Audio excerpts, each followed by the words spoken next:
The split can stay equal long after the situation stops being equal. That is when a simple dinner bill starts carrying a conversation nobody wants to have. A reported anecdote described two friends who had known each other for 10 years. They kept splitting meals down the middle, just as they always had.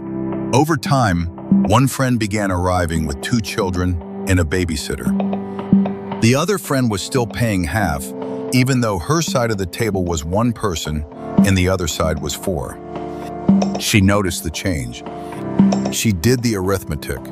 She stayed quiet because she did not want a money conversation to damage a friendship she valued. This is one reported story, not a study and not proof that every uneven split creates resentment. It is useful because it shows how an old default can keep running after the reasons for it have changed. An even split is not automatically fair or unfair. It is simply one rule a group can choose.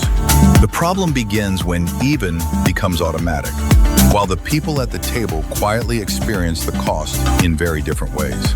What matters is not finding the morally perfect spreadsheet. What matters is making the arrangement visible enough that everyone can agree to it. The reported friend had information the other person may not have had. She knew the split felt uncomfortable. The other friend may have assumed the old arrangement still felt easy because nobody said otherwise. That gap between private discomfort and public silence is where resentment can grow. Not because either person is necessarily cruel, but because only one person knows a problem exists. Silence often feels like the kind option in the moment, but silence does not erase the decision. It makes the decision on your behalf and usually preserves the current arrangement. The bill arrives again, the same split happens again, and each repetition becomes harder to question because it now looks like tradition. That is why timing matters. The easiest moment is usually before the next bill lands, not while 5 people are waiting for the server to run the cards. Imagine a clearly fictional example. Call her Maya. Maya meets her friend Leah for dinner every other Friday. They used to order 1 main dish each, share dessert, and split the total in half. Now Leah often brings her 2 children, and the table orders extra sides, drinks, and a second dessert. Maya likes the children and wants the dinners to continue. She also notices that the automatic half split no longer fits her budget.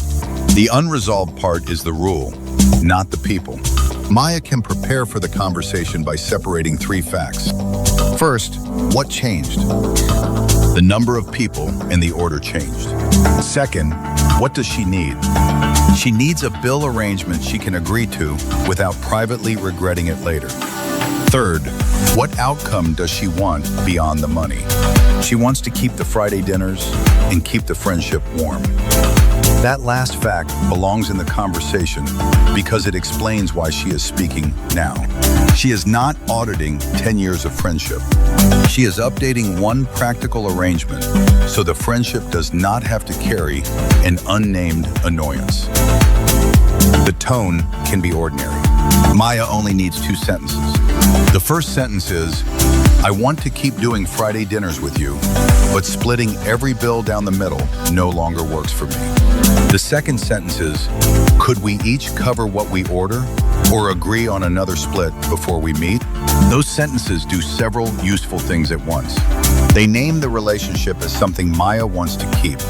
They describe the problem from Maya's point of view instead of assigning a bad motive to Leah. They make a specific request. They also leave room for another workable option. The exact answer matters less than both people being able to say what they are agreeing to. There is also a useful boundary around the past. Maya can decide whether old bills need to be revisited, but she does not have to reopen every dinner to change the next one. Often the cleanest request is forward-looking. From now on, let us choose the split before the check arrives. That keeps the conversation small enough to solve. It also prevents the next server, crowded table, or payment screen from becoming the stage for a deeper issue. The broader lesson is not that equal splitting is bad. It is that defaults need permission to change when circumstances change. Naming the change is not a verdict on the friendship. It is an invitation to make one part of the friendship more explicit. Before your next shared meal, ask yourself one question. Is our payment habit still something everyone has actively chosen? If the answer is unclear, bring it up before the bill arrives. Use Maya's 2 sentences as a starting point, then make them sound like you. And if remembering a friend's changing situation would make that conversation easier, Ember can hold the small details you choose to save about people you care about. Ember is on the App Store and Google Play if you want to try it. No rush.